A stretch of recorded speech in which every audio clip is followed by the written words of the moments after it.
Sarah Sanders had some things to say about Mayor Mike Bloomberg's chances against Trump in the 2020 presidential race. Unfortunately, those claims she made were ridiculous given the record of the man she worked for. Take a look. Bloomberg, if he continues to rise, is going to have serious problems with women, with African Americans. His record, his language is offensive and atrocious. Then again, maybe he can buy the DNC just like Hillary did and steal it from Bernie like they did in 2016. Either way, I think this is another great night for President Trump. So there's some logic for you. What'd you think? A billionaire from New York that has crude language, might be racist and sexist. Who does that remind you of? Now, unfortunately, it's big portions of that are true for both men. But I love when Republicans feign concern for the Democratic Party. Like, I'm really worried about the Democratic Party. I mean, they might be rigging things, and I'm worried about the Democratic voters. Oh, are you Sarah Huckabee Sanders? We really appreciate your concern. So, I mean, the former boss, so-called billionaire from New York, he's not, but pretending to be, who said that he grabs women by their genitalia without asking their permission. I believe that's called sexual assault. Brags about it, has been charged dozens of times by women of sexual harassment, assault, etc. And said the Central Park Five should be executed. Turns out they were innocent, 5 minority kids. When they found out they were innocent, Donald Trump said, well, they probably did something. They were in Central Park, weren't they? I mean, they were in the park while being black and Latino, so why shouldn't we execute them? And Bloomberg, to be fair, said yesterday, we showed it on the program for you guys, said, yeah, of course we go and target only blacks and Latinos, young males. We don't target whites, and that's because the blacks and Latinos do all the crime. And he said, if we don't find a gun on them, that just means they have it at home, because they gotta be guilty. I mean, they're black or Latino. If they don't have the contraband, they're obviously being clever and honey. And I told you yesterday, turns out on stop and frisk when they did the numbers, guess who had more guns? White folks. But stats don't matter if you're doing decisions based on race. So they both do it. Yo, this is exhausting. It is exhausting, but I guess Sarah Sanders. So at this point, I'm now starting to think, is this mass hysteria, a lack of consciousness, or downright evil?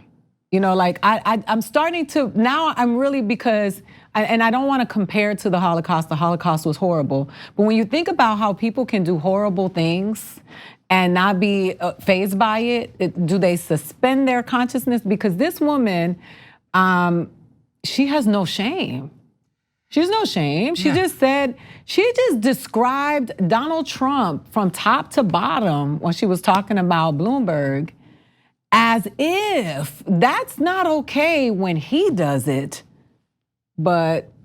Yeah, it's totally fine. To say that the straight-faced part of it drives me crazy. Yeah. It's just, what's going on in her head when this is happening? As she's saying this, does she have some self-awareness of the hypocrisy?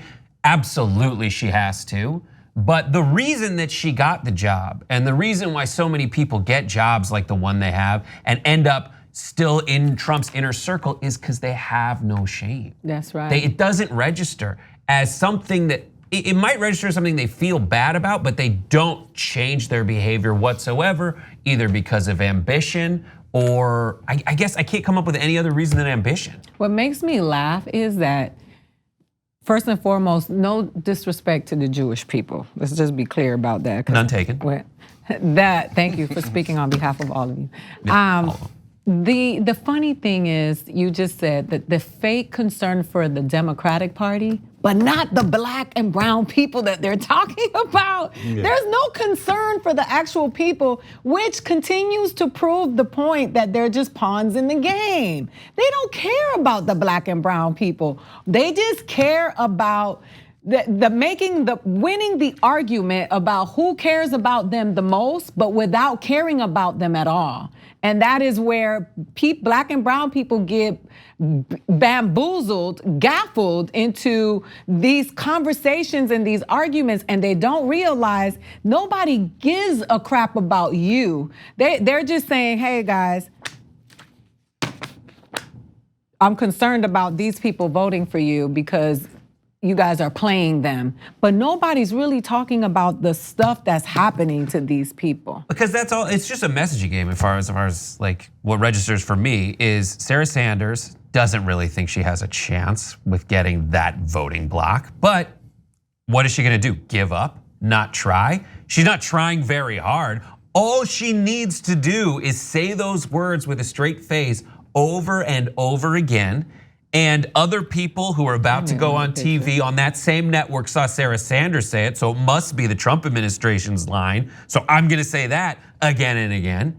And then they have enough people saying it where who knows? Maybe we do get those, maybe we don't. But then later on, somebody else picks up the coverage and says, well, she says that she should get the black vote. And Bloomberg says he should get the black vote. Which billionaire are you choosing from? And that's your choice. And then it just slowly warps the media discussion until it doesn't even reflect reality anymore. So those are our two choices, two racist billionaires. Okay, that's really refreshing to find out. And to your point about how what happened to the actual minorities? Yeah.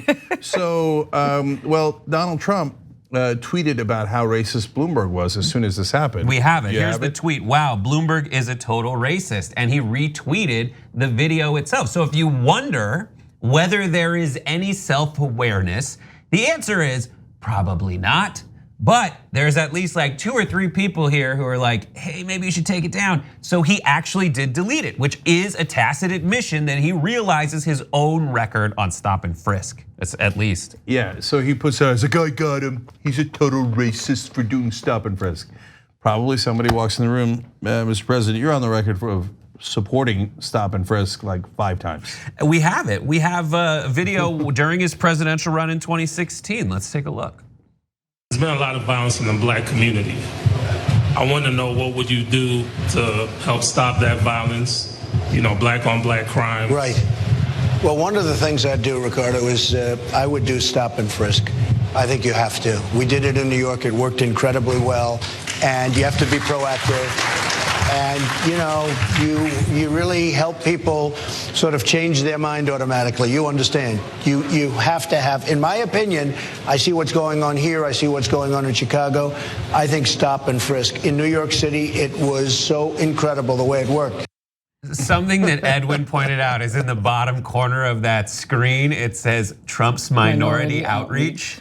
As he points out, please reach out as I'm gonna stop and frisk you. I love that the people clapped. I would love to see the people clapping. They're like, yes, stop and frisk. Yeah, I think the clapping is like, I know the Democrats hate this, so I'm gonna clap for you right now. No, I think they were. The funny thing is that when white people that are racist say that the other white people are being racist, like this time it's not us. It's not like they're doing the racist stuff. It's like, yo, this time it was not us. It was them. But yeah, so there was that, and then as you brought up the Central Park 5 thing, we have video of him with the Central Park 5 messaging disaster that even after the facts came out, he's still clinging to. Mr. President, will you apologize to Central Park 5? They've been exonerated, there have been videos and movies shown about the case, and you came out with a full-page ad saying that they should die. They say the death penalty. Why do you bring that question up now? It's an interesting time to bring it up. You have people on both sides of that. They admitted their guilt. If you look at Linda Fairstein and if you look at some of the prosecutors, they think that the city should never have settled that case. So we'll leave it at that. The person who actually did it confessed. Okay, you say, hey, there's wrong confessions. There was wrong confessions in the earlier case. They found his DNA on the victim, and there is absolutely no question the Central Park 5 were released and then given a settlement for all the years and decades that they were wrongly imprisoned. There are not 2 people on both sides of that. So it's interesting. So these guys, Donald Trump called for their execution. Turns out they were innocent. They were young kids. They were totally railroaded. We know for a fact that it wasn't them. And he says, well, there are people on both sides of that. And then people go out and chant, the Jews will not replace us. And then they run over someone and kill someone. And he goes, well, there are fine people on both sides. Oh, he could always find someone on both sides. Oh, you know, somebody says you were innocent and we totally screwed you over because of race. Go. Well, there's always people on both sides when it comes to defending his point. Now, because there aren't both good people on both sides when it comes to the opposing point of view, right? So it's only when it comes to what he's saying. Thanks for watching the Young Turks. Really appreciate it. Another way to show support is through YouTube memberships. You'll get to interact with us more. There's live chat emojis, badges.